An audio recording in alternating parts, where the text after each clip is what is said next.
Hello दोस्तों, आज हम बात करेंगे कैंसर के पेशेंट्स में होने वाली कुछ इमरजेंसीज के मैनेजमेंट में। कैंसर के पेशेंट्स में कई तरह की इमरजेंसीज होती है जिसके बारे में हमने ऑलरेडी एक वीडियो में डिस्कस किया है। आज उसके मैनेजमेंट का डिस्कशन करेंगे। ये इस वीडियो का सेकंड पार्ट है। फर्स्ट पार्ट में हमने 6 अलग अलग तरह की इमरजेंसीज के मैनेजमेंट को बहुत शॉर्ट में डिस्कस किया था। आज और 6 इमरजेंसीज के बारे में शॉर्ट में डिस्कशन करेंगे ताकि आपको उसके बारे में थोड़ी अवेयरनेस हो जाए और आपको समझ में आ जाए कि उसको बेसिकली मैनेज कैसे किया जाता है और आप उसमें सहभागी बन सके या डॉक्टर के साथ डिस्कस कर सके। टॉपिक पर जाने से पहले जो लोग हमारे चैनल पर नए हैं उन्हें रिक्वेस्ट करूँगा चैनल को सब्सक्राइब करें, वीडियोस को लाइक करें, शेयर करें, फॉलो करें, कमेंट करें, पूरा देखें। चलिए शुरू करते हैं इंपॉर्टेंट वीडियो।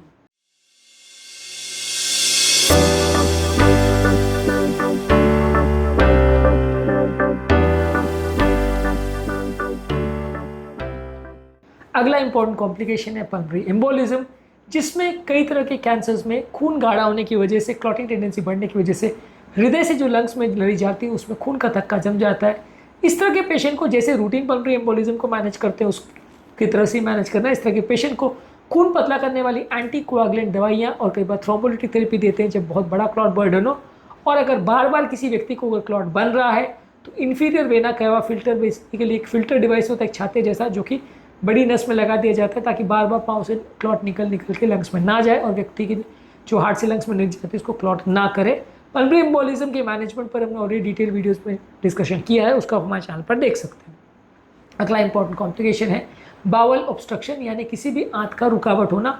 अलग अलग तरह के पेट के कैंसर में सडनली व्यक्ति की आंत में रुकावट आ सकती है जिससे व्यक्ति को कॉन्स्टिपेशन होना, गैस पास ना होना या वॉमिटिंग वगैरह होना, ऐसा प्रॉब्लम हो सकता है। ज़्यादातर इस तरह के पेशेंट में पेट में एक नेजो गैस्ट्रिक ट्यूब डाल दी जाती है जिससे कि पेट में थोड़ा रिलीफ हो और गैस वगैरह निकल सके और थोड़ा सा जगह बन सके खाने के पास होने के लिए। इसके अलावा लोगों को सॉलिड खाना करने के बदले आईवी फ्लूइड्स दिया जाता है और खाना को भी लिक्विड फॉर्म में दिया जाता है ताकि वो पास हो सके। अगर बाउल या आंत पूरी तरह से रुक गई है और खाना बिल्कुल पास नहीं हो पा रहा तो सर्जरी करके आपको उसको रिलीव करना पड़ेगा, यानी जो जगह से आंत में रुकावट आ गई वह जगह में काट के इसको निकालना पड़ेगा, नहीं तो वहाँ आंत इतनी फूल जाएगी कि फट जाएगी, परफोरेट हो जाएगी, जान का खतरा हो जाएगा। तो इसमें आपको ऐसे मैनेज करना पड़ेगा।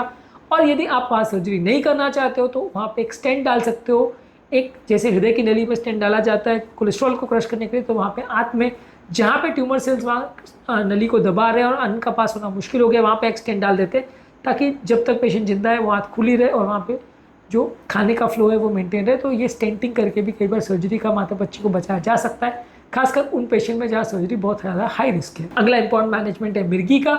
मिर्गी को ज़्यादातर रेगुलर मिर्गी वाले पेशेंट की तरह मैनेज किया जाता है जिनको ब्रेन ट्यूमर है या ऐसा कैंसर है जो ब्रेन में स्प्रेड हो गया, वहाँ पे इसको मैनेज किया जाता है।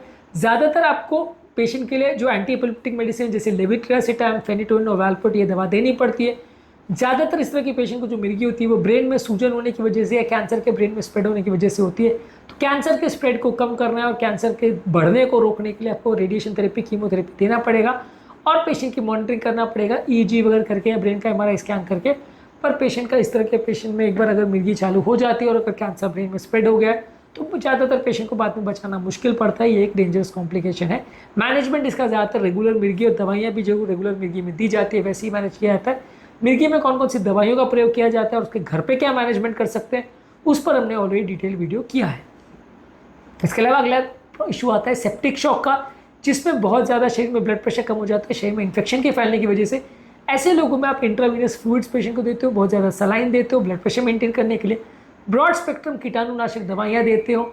अगर किसी का ब्लड प्रेशर कम है तो ब्लड प्रेशर बढ़ाने के लिए आइनोट्रोपिक दवाइयाँ जैसे नॉरएपिनेफ्रिन वगैरह को दिया जाता है।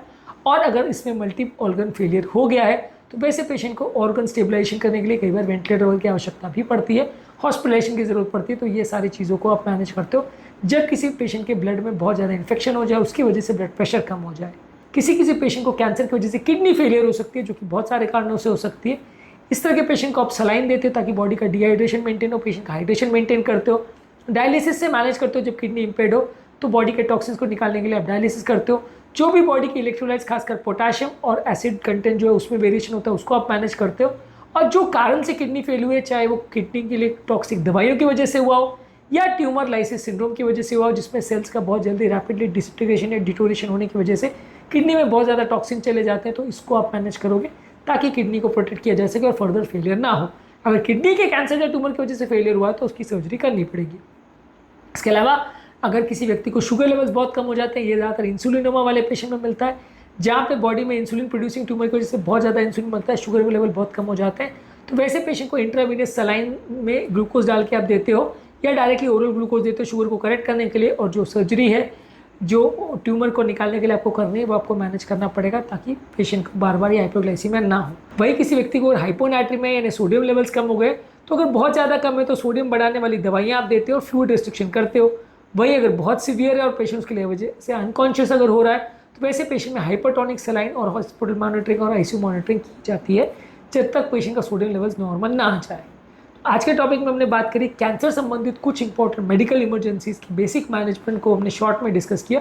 ओवरऑल कैंसर के पेशेंट में अलग अलग तरह की इमरजेंसीज हो सकती है, इसको टाइम पर रिकॉग्नाइज करना और सही समय पर सही ट्रीटमेंट इनिशिएट करना आवश्यक है, नहीं तो कई बार ये ट्रीटमेंट होने के बावजूद भी पेशेंट बचना मुश्किल हो जाता है और कई बार इसके बाद सडनली पेशेंट की हालत बिगड़ती चली जाती है। कंडीशन ना बिगड़े इसके लिए आपको ध्यान देने की आवश्यकता है और ये प्रॉब्लम को जल्दी रिकॉग्नाइज करने की ज़रूरत है। इसमें आपको cancer specialist, physician, oncologist, surgeon, radiologist, critical care team, ये सारी चीज़ों की आवश्यकता होती है। सब मिलकर पेशेंट को मैनेज करते हैं। कंटिन्यूस पेशेंट की मॉनिटरिंग करने की आवश्यकता होती है ताकि पेशेंट की कंडीशन डिटोरिएट ना हो। और अगर ये इमरजेंसीज ऐसी हालत में पेशेंट को ले जाती है जहाँ मैनेज नहीं किया जा सकता, पेशेंट की हालत बिगड़ती जाती है, तो पैलिएटिव केयर करके पेशेंट की एंड ऑफ लाइफ को आपको नॉर्मल करना पड़ता है, उसके सिम्टम्स को कम करना पड़ता है। पेशेंट को बिना ट्रीट के अपने हाल पर छोड़ देने से हालत जल्दी बिगड़ेगी, तो ये सारे इमरजेंसीज पर ध्यान देना जरूरी है। तो आज के टॉपिक में कैंसर से संबंधित इंपॉर्टेंट इमरजेंसीज के मैनेजमेंट पर हमने बात करी। कैंसर की इमरजेंसीज क्या होती है और कैंसर संबंधित और कौन कौन से कॉम्प्लिकेशन और प्रॉब्लम होते हैं, इस पर हमने अलग वीडियोज़ किए, इनको जरूर चेकआउट करें। उम्मीद करूँगा कि आज के टॉपिक में कुछ नई बातें जानने को मिली होगी। जो लोग हमारे चैनल पर नए हैं उन्हें रिक्वेस्ट करूँगा कि चैनल को सब्सक्राइब करें, वीडियोज़ को लाइक करें, शेयर करें, फॉलो करें, कमेंट करें पूरा।